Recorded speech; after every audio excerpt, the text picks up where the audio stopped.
welcome back, everybody. Alright, today is Friday, January 28th. We are at the Flying J, not the pilot, Flying J in Phoenix, Arizona, where it's a nice 79, 80 degrees. I'm going to be picking up a load here in town, or actually here in Tolleson, not far down the way. At JBS. A beef load, of course. And that one's going to be going to a place I've never been to before, and I'm not sure I'll get a chance to deliver it myself.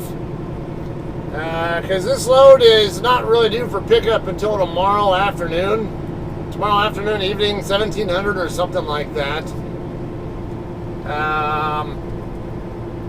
And it's not due in it's going to Sioux Falls, or not Sioux Falls, Sioux City, Iowa, I think. I get those two mixed up. I want to say it was Sioux City, but that one is that's going to, what was it, Libby's Smithfield or whatever, something along that line.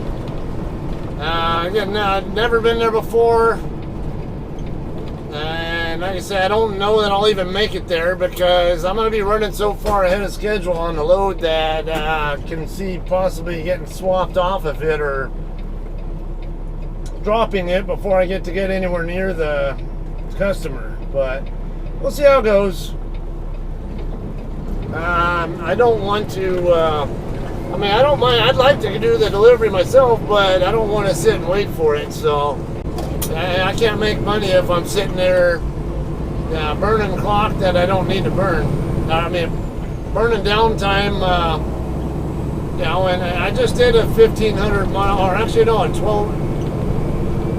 1,100 or so mile route. Add in this one, it's going to be another 1,500 or so, I think, or I don't even think it's that much, really.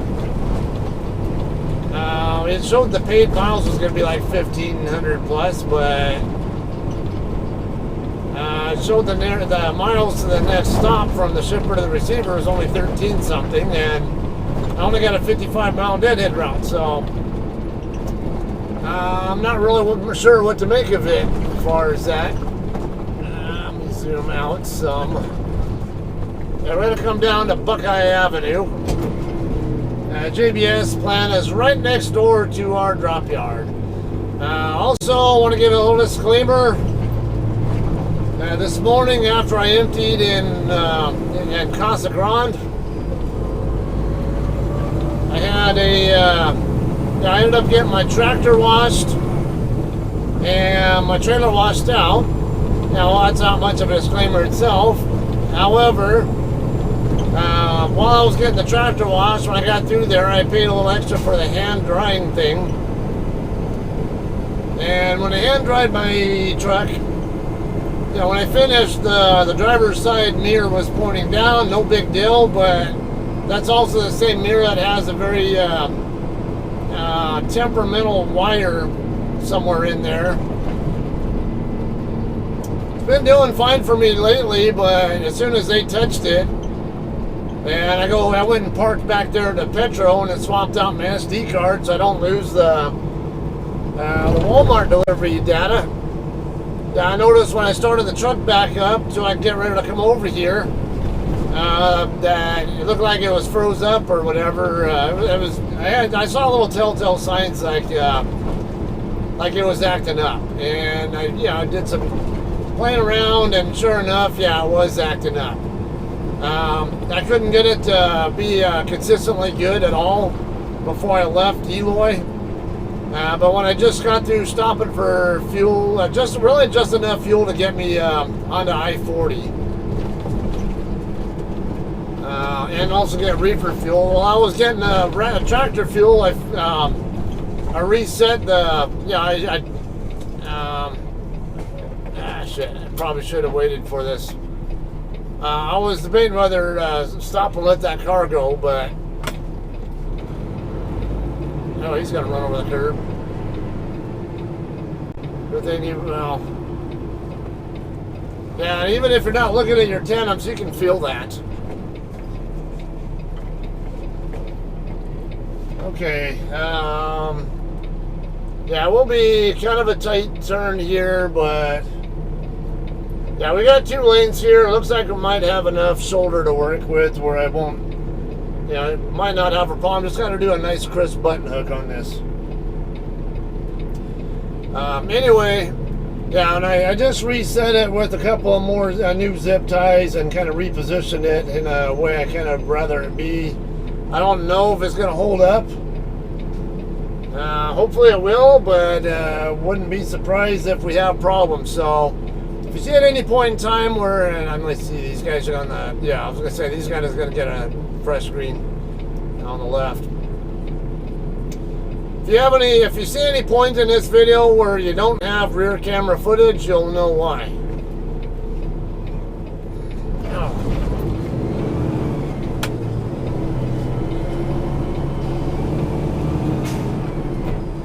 Yeah, look at that thing. This tracked just perfectly around that. So I got as close as I could to that box fan, before I absolutely had to, turn. And the tandem's tracked very nicely around that corner. Again, I don't know if you guys are going to be able to see that. I will show you guys if it's there. I mean, if I have data to work with, but again, I don't know what you're going to be able to see and what you're not going to be able to see until after I'm already done recording this and editing it later on.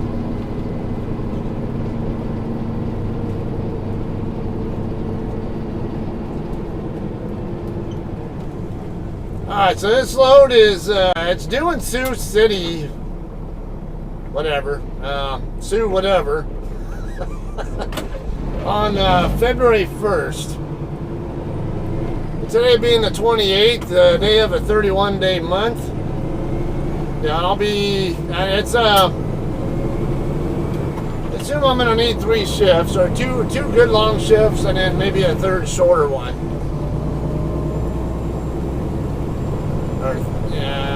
Third, no more than half a shift or something like that. I don't know, somewhere around that ballpark. And I was gonna say there. Yeah, so if I do 2 good long shifts, then I can be there on the 30th, or I can be within a couple hundred miles or so, 200-300 miles at most. Of Sioux City by the 30th. And then I don't have a short shift to run and be there really super early on the 31st or maybe even the 30th for all I know. It's actually, when it's right around 1,500 miles, I usually plan on it taking just shy of 2 full days if I run totally efficiently on my hours, with my clock management. So I don't know. I say, if I'm leaving here at this hour, and it's only 1 hour ahead there, and it is 1600 local time almost, so it'll be 1700 there. So what did I say about 1900 on the 30th is when I can possibly get it there by. If I wanted to do a 34-hour reset in conjunction with the delivery, that would work out too, but problem is, like I said, I only did a 1,100 some odd mile trip right off a fresh 70, and add in this trip, it's not even going to be 3,000 miles. Probably be more like 2,600-ish. I don't even know for sure. So it's not really a distance that I'd really like to be doing. I mean, amount of clock usage that I'd really like to be doing a 34-hour reset on. But if push comes to shove, all right, I can do it. I guess there is one advantage to that would be on the 70-hour clock. If let's just say if I were to give it up, I would have about 1,000 extra miles to work with, or somewhere in that ballpark. A little more than 1,000 miles more I could run with the, between 1,000 and 1,500, anywhere in that ballpark. So for that reason, I would be much happier as far as getting miles are concerned if I swap off this load somewhere or drop it in our terminal in Sapulpa or something, and maybe get a load back from Sapulpa to California or something, and then I can also swap out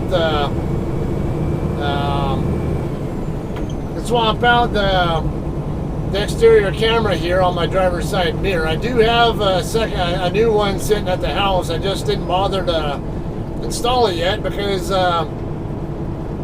aside from that one shafter delivery where it was acting up because of the rain, I believe, I haven't had any real problems with it. I've been you've seen on my videos, I've had the driver's camera, driver rear camera footage showing up on every single one of them. So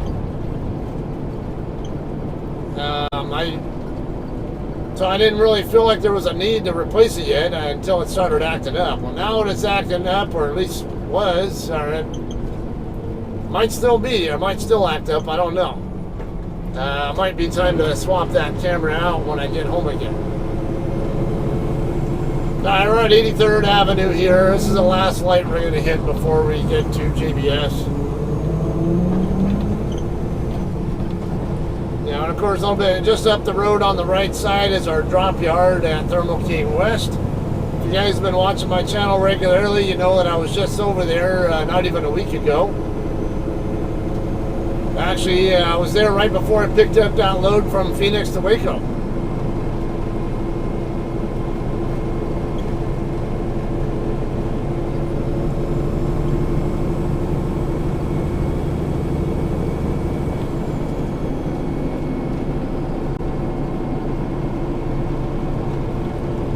Those red box trucks or Staples trucks are turning right next to where our drop yard is.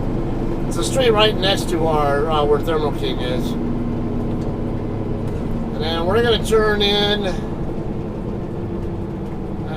not where this pickup is coming out of. He's coming out of actually coming out of Thermal King's lot. Oh, come on, really?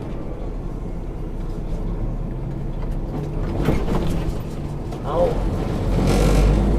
Where's the...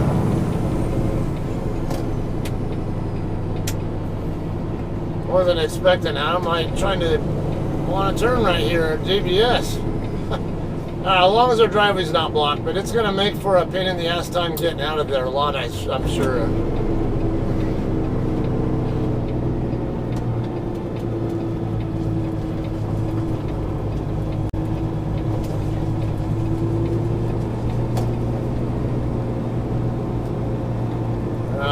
See a few bobtails hanging out in their staging lot.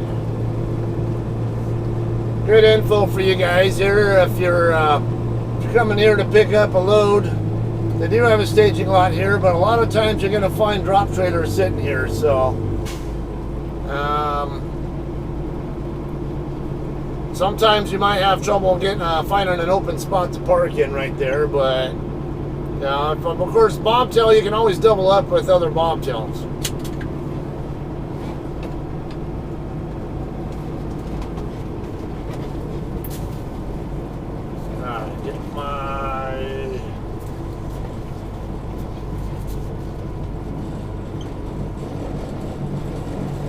Figure out which way is right side up and inside out, right outside in, whatever.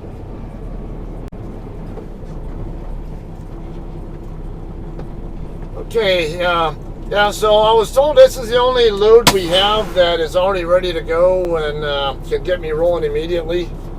So, I mean, otherwise I was going to have to wait. It's kind of on the slim picking side with loads out of the area right now, it sounds like. Come on. I want out of drive mode.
All right.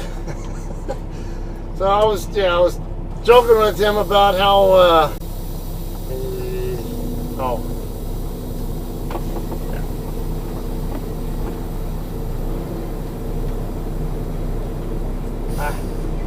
Appreciate it. I'll see you in a bit.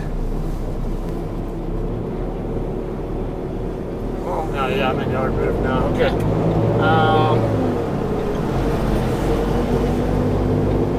So the straight van that was coming out threw me off because there were two guys in the truck. The driver and then one other guy.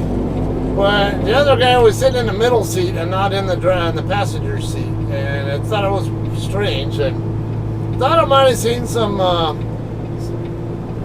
like some equipment or whatever in the passenger seat, but I'm not sure of that. It just seemed really odd. It's like, why don't I just swap the stuff around so it's the other way? It's really strange when a couple of people in a work atmosphere are sitting next to each other instead of the opposite side. It's kind of like bro code there, man. You're violating it. So he was doing kind of a double, the guard was doing kind of a double take of that too. And told me, last time I was here, and I've come in here a few times before where there was a guard who I know was a fan of one of the same teams I'm a fan of. I don't remember if it was the Dodgers or somebody else. So aren't you the one who's, or I think it might have been Lakers or Dodgers, whatever. He's like, oh, hell no. When I said Eagles, I said, oh, hell no. Okay, we're going to drop her empty right over here on the, we'll turn right into here and then find any open area over here on the right to drop her empty. We can grab her loaded right away too, because we already know which one it's going to be. 7461, I believe. Okay, I don't want to be doing blind sides if I don't need to. And I don't want to dusty up my truck when I just got through washing it either, so we're going to go kind of slow here. Figured if this camera's working okay, I can have, that might have a straight back setup right there, but where's the fun in that? That might be a little too tight. Trailer might fit in there, but I don't know for sure. I figured I'd put it over here on the right, over next to this RE Garrison trailer. That way I can have the other JCT trailer as an obstacle for fun. Look at that rut there. Man. I don't know. Do I want to put it there? We'll give it a try. Yeah, this won't be as hard to... I don't think this will be as hard to set up as I think it will be. The JCT trailer is going to make it a little bit on the tricky side. But I think I have good position here, so...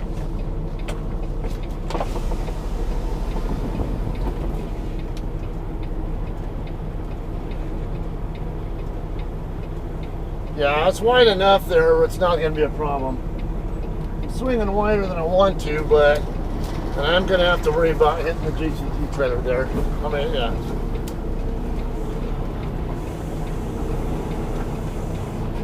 Not a problem there. I can always pull forward. Stop. Turn all the way to the other direction. Start going this way again. Now go forward again so we can chase the trailer down all the way and have the trailer going back in there in a better angle. Alright.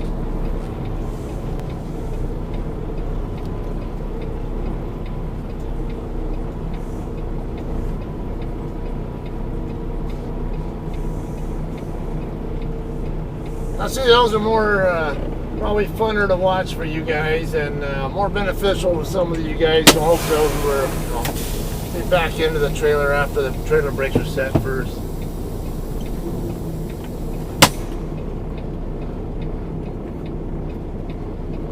Yeah, I can hook to the other trailer, but I'm gonna have to let them know.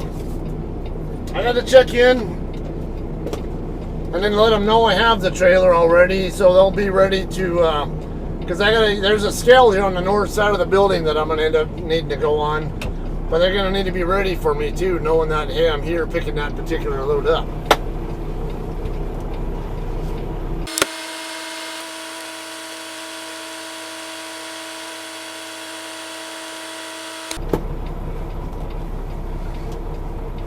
Okay, normally I leave the sand shoes at least a good inch off the ground when I'm disconnecting, but this time I went ahead and cranked it a little bit more because I don't know if the dirt underneath it is going to settle underneath the trailer, underneath the sand shoes once I pull away. I mean, the dirt's in pretty good shape except for the malformation, so I just let's go to change my status, my screen. I want the yard move back to dropping neck. Alright, let's go find her loaded. Alright. So there's an England picking up their trailer as well. The loaded should be over here by where Sierra England is. I do see a JCT trailer, actually 4 of them over here on this side. At least 4 of them.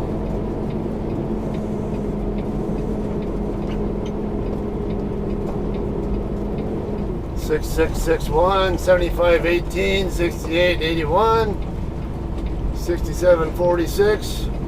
None of those are mine. 6847, 6746. Oh, there's 7461. I think that was the one I won, right? Let me double check. Yeah, 7461, which is right here behind me.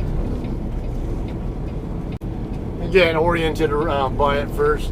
Okay, my truck is acting up right now because the uneven dirt, so I'm going to go ahead and put my interaxle diff on and back up.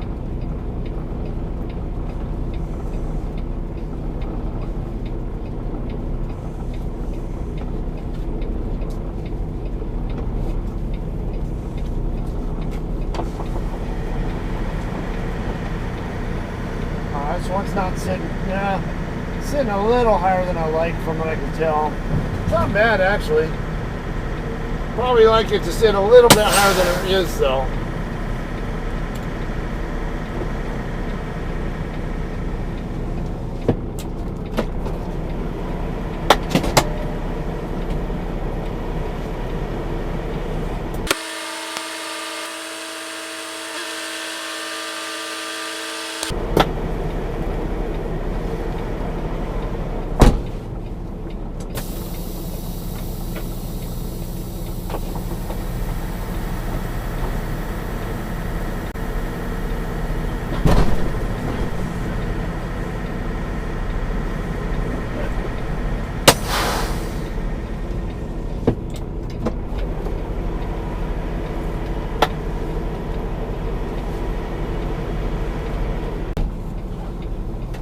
Alright, so this trailer is so brand new that the registration document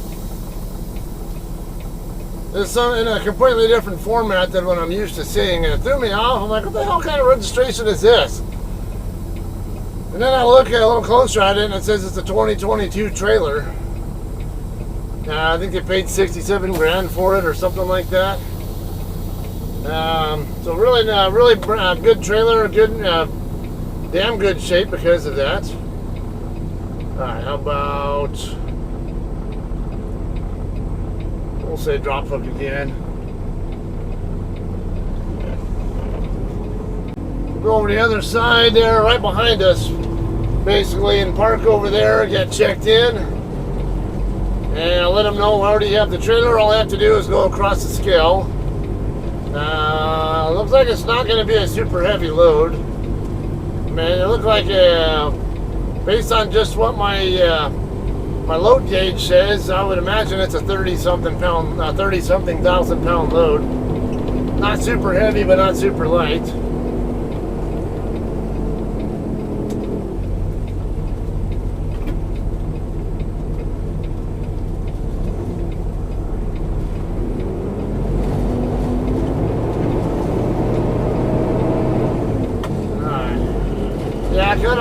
train to come through here when there's a closed hopper sitting over here blocking this side and a bunch of tanker cars over here. So you know these cars aren't going to move.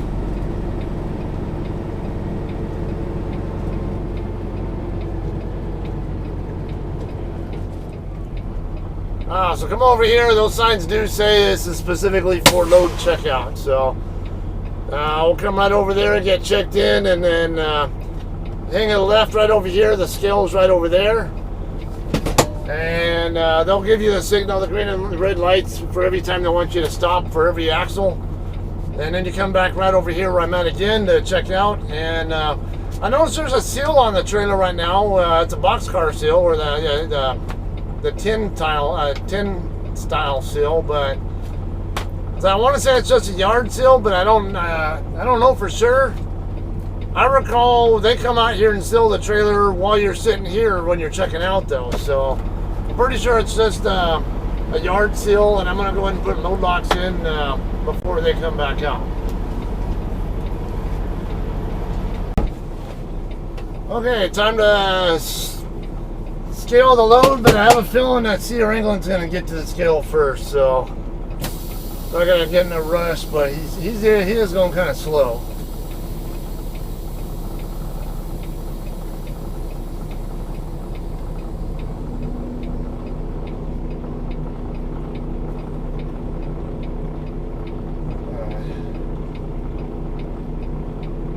Yeah, it looks like he's positioned to go to the scale and not turn around, so usually what I do when I come off the scale, I come right over here facing the opposite direction. So yeah, he does look like he's setting up for the scale. And I know he just hooked to his trailer at the same time I was hooking to mine, so more reason for me to think that he was going to scale it.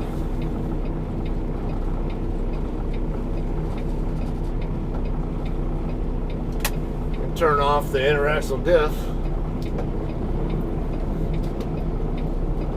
Now we'll stay over here somewhat closer to this JBS trailer.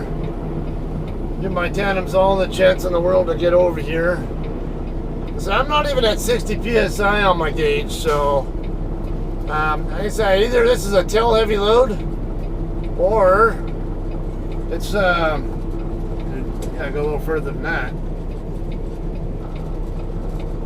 I think he's waiting for the guy to give him a green light or something.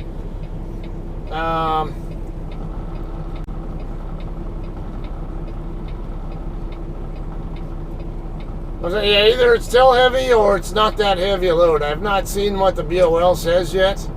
He has the BOL set aside and ready for me, but I've not seen it yet. I won't know really until he comes out here and seals the load. And he did confirm that the seal that's on there now is indeed a yard seal.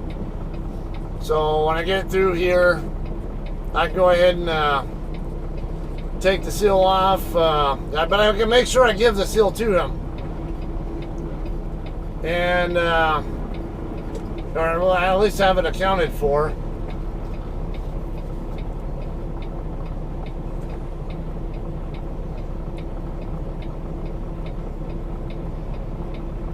Okay, yeah, I was gonna say he's probably taking time to record the numbers, so.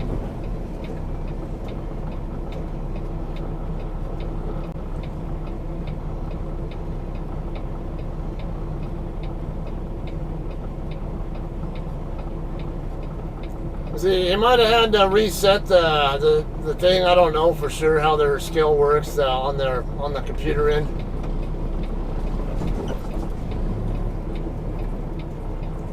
I don't blame England for doing it that way. Yeah, because they can't PC like I can, but I'm using yard move status anyway. Actually, go ahead and I'll go to scale status that way. Yard moves and scale. I'm not gonna sit here and punt Magoo around the lot like he's doing.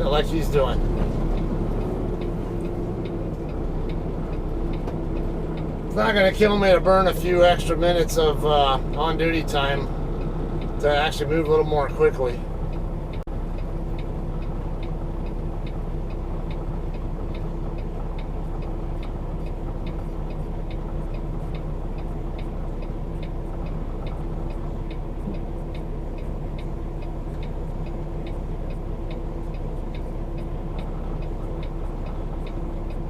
Because honestly, if you have a problem with burning just like a couple of minutes of yard move time, versus putting the gooing around the lot, you might have some issues. So trust me, if you need that extra 2 minutes of on-duty time, I'd say you got some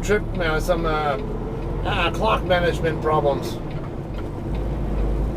Oh, now he's moving a little bit quicker. Good. I don't want him being in my way when it's time to turn around.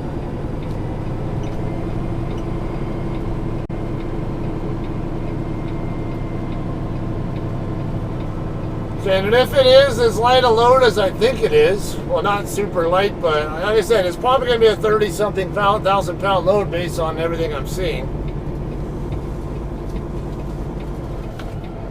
It'll give me more reason to want to go ahead and take the state highway route between Mesa and Holbrook versus working my way up to I-17 and taking I-17 up to Flagstaff and hitting I-40 there.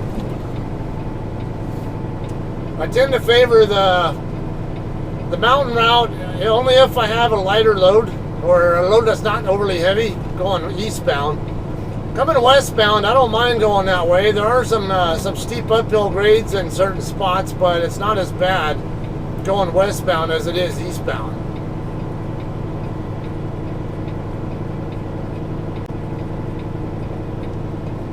Alright, now what is Zealand doing now? You can't tell me he already has his bills. So when you check out, you're supposed to come over here. I'm not sure what England's up to.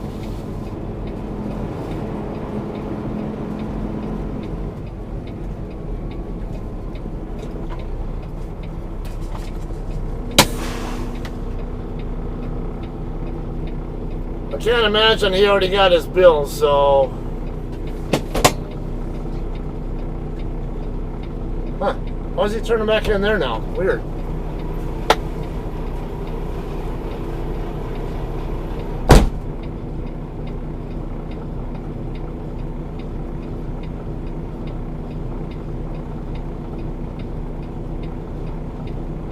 Alright, so the tandems ended up scaling about 800, 880 or something like that over.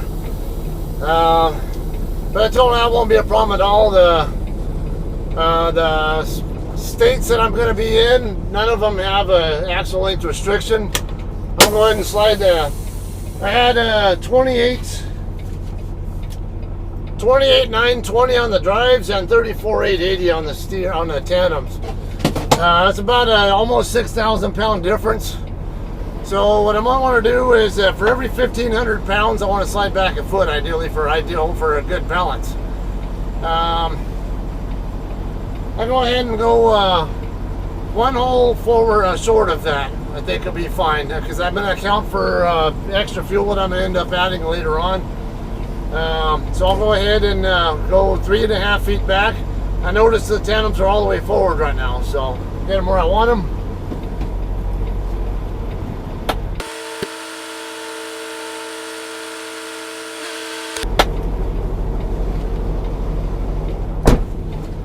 Okay, so I'm gonna go, the tandems are the 38.5 foot mark right now. Again, all JCT trailers have a 6-inch hole pattern on them. So every hole is 375 pounds.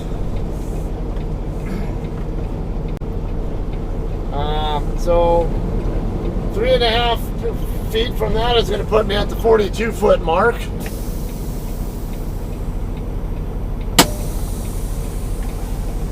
Would not be legal in California, but I can do it in all the states that I will be in. And that's just for ideal balance, not to make the load legal. If I just need to make the load legal, I only need to go back 3 holes. 375 pounds every hole.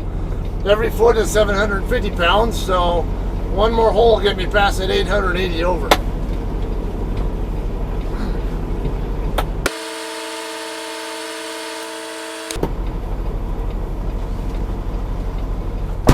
Okay, I can't get my slide tool out, so I'm going to drive a little bit backward. hopefully that'll release the bind on the.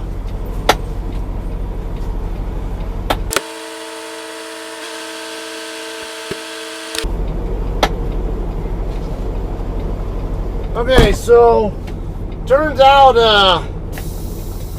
England, when he went to scale, he went across the scale wrong. Basically, he didn't wait for the guy to turn the green light on, and his steer tires were already on the. Were partially, right on the edge where it goes from scale to regular surface. So, yeah, he's saying that guy has to go back on the scale, redo it.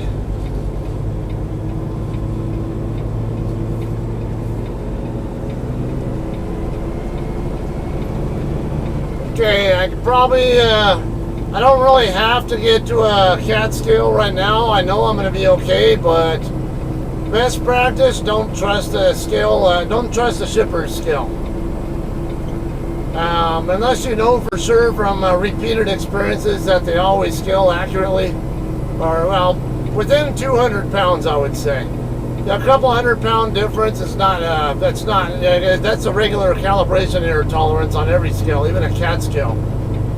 But if it's more than a couple 100 pounds off from what you get on a cat scale, keep in mind how much fuel you burn going from here to the cat scale. That's stuff to consider.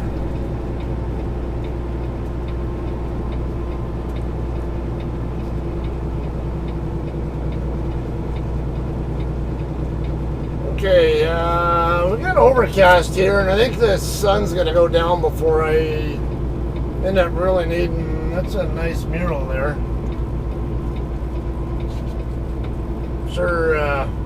Sure, some people are going to have some racist things to say about the camels and stuff and the driver, but hey, it's good artwork regardless to me, and I don't really care who's driving it. As long as you're safe and courteous and professional, I don't really care what you look like or where you're from or whatever.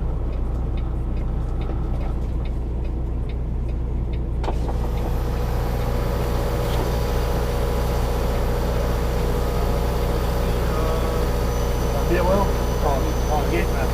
You want to pull on board a little bit? I'll take your shoes now. Okay.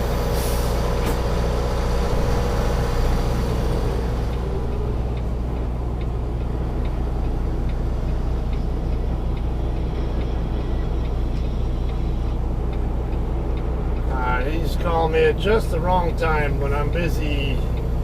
I will call him back in a minute. It's one of my friends who used to drive for us.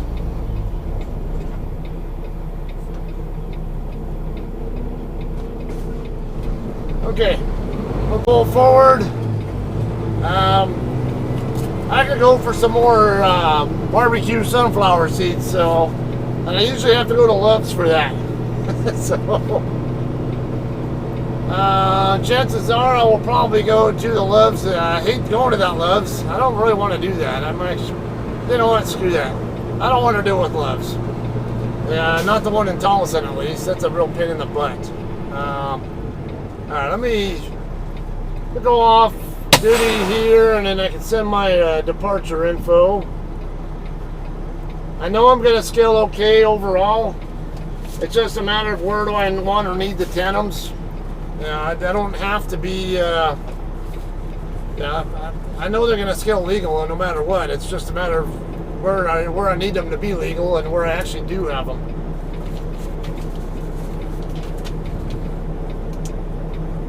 Okay, this load is actually heavier than I thought. 39,715 for the weight.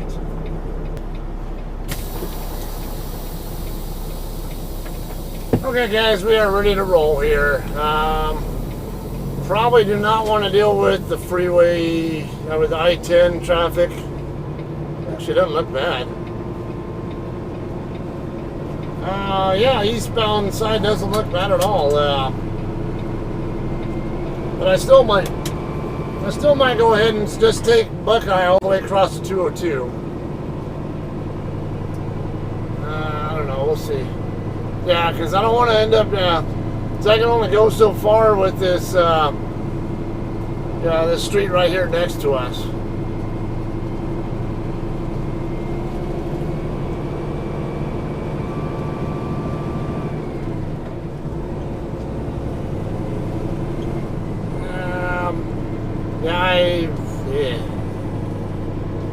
kind of got to go through a bit of a maze of highways to get where I want to go. I might end up taking 202 down.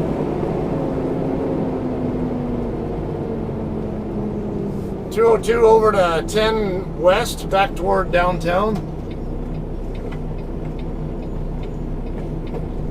I can't see around these other vehicles, so.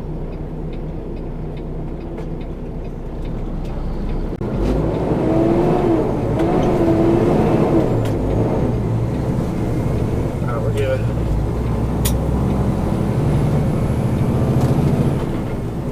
That was a little bit easier than I thought it would be. Thankfully, the car gave space so I could come out.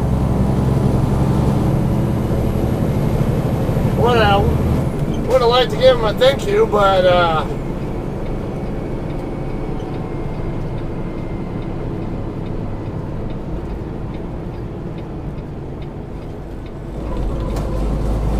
that guy looked like he was wanting to do a U-turn.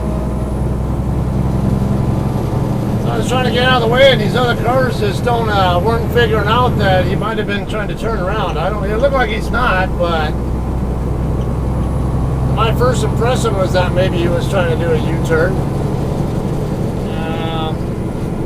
Yeah, I'm going to go ahead and take the Holbrook route anyway, just so I don't have to deal with metro area traffic. I'm going to have a slow time on the hills going up to Payson, as well as between Payson and Heber. But it is what it is. I got plenty of time to work with, and I don't need to be too concerned about that. It's going to take if I deal with the traffic, and it'll take longer to get up there to Holbrook than if I take the mountain route either way. So I'll take a path of less resistance. Actually, yeah.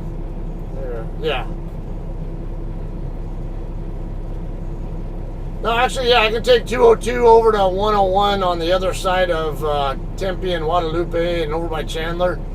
Then I can take 101 back up to the north end of the 202 loop and continue east on 202. Not very long from there. I think it's exit 12, if I remember correctly. On the North 202 loop, where you get onto State Route 87, and 87 is the one that'll take you up to Payson. Then you hang a right on on State Route 260, go east on 260 to what's that? Is that Heber? Heber City, or I forget the name of that town there. I want to say Heber. And then you turn left onto State Route 277. You go about 7 or 8 miles down the road on 277, and you hang another left onto 377. And then 377 will take you all the way up to a few miles south of Holbrook. Then you can take 77 right there from 377 up to I-40 right there in Holbrook. It's the same exit where the Maverick is at that I tend to get fuel at. So if you guys aren't familiar with that route, that is the route I will be taking. We'll figure out once I'm on probably somewhere in the boonies or whatever, or later on where I'm going to veer off of I-40 at. I don't know that I want to go all the way out to Oklahoma City when the receiver is, I think, west of I-35, and hang on. Well, maybe when I get a light up here, I can take a look. But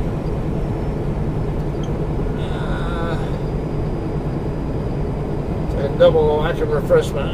Okay, Sioux Falls is Sioux City. Okay, it's off I-29. I could technically go to Oklahoma City and up, but it's kind of zigzaggy a little bit route between Oklahoma City and Kansas City, and then back up to the northwest through Council Bluffs. Carl, Sniper, I haven't seen you around lately, not even in Critter Corner chat. Kind of wondering what's been going on with you there. See where it happens here with this load. I might end up going through Omaha, or I haven't decided yet. We'll figure out something along the way, and whether or not I will be passing through your area. There's still a possibility I might already be in that area by the time this ever gets a chance to be seen by anybody anyway, though. Alright, anyway, this is 75th Avenue. Like I said, my scale is already, I'm sure it's going to be fine. I know exactly how many pounds that it moved by, or about how many pounds it most likely moved by. I can wait till I get onto I-40 and stop again to scale it when I'm not in a bunch of a zoo of Phoenix area traffic. Alright, that's it. I'm going to go ahead and end this. All I'm doing is going back to Route 202, which is the same highway I came off of earlier. It's very close to where the Flying J is at that I started this video from. It's just a little bit further east on this same street than where I came onto the street from the Flying J at. So you guys know what's going on. I may or may not end up in Sioux City myself. We'll find out. But if all goes well, I'll hopefully end up swapping off of it or something else. And I'll have some more coverage for you guys some point in time, within the next week, obviously. Whether it's be in Sioux City or somewhere else. But I'll try to keep you guys occupied with content to watch. And otherwise, I want to thank you guys again for watching. And I know one of you guys, Marcel, I can't remember. One of you guys commented on my Waco delivery video, saying that you really liking how I'm posting practically every single day, and I appreciate that. I'm glad some people are getting as much enjoyment out of watching my videos as I sometimes get posting them. Sometimes they can be a little bit tedious and pain in the ass to work my way through, but there's just certain times, like some of the content, if a clip is more than like a half an hour long or something, I know it even gets frustrating for me. I'd rather have like 15-minute clips or something to work with where I get through them a little bit more quickly, and I feel like the video's not going to end up being excessively long either if the sections are all less than 20 minutes. Alright, that said, it's enough for the rambling for me. I'm going to let you guys go, and we'll see you guys on whatever future video will come up. Alright, thanks a lot. Thanks for watching. We'll see you guys later.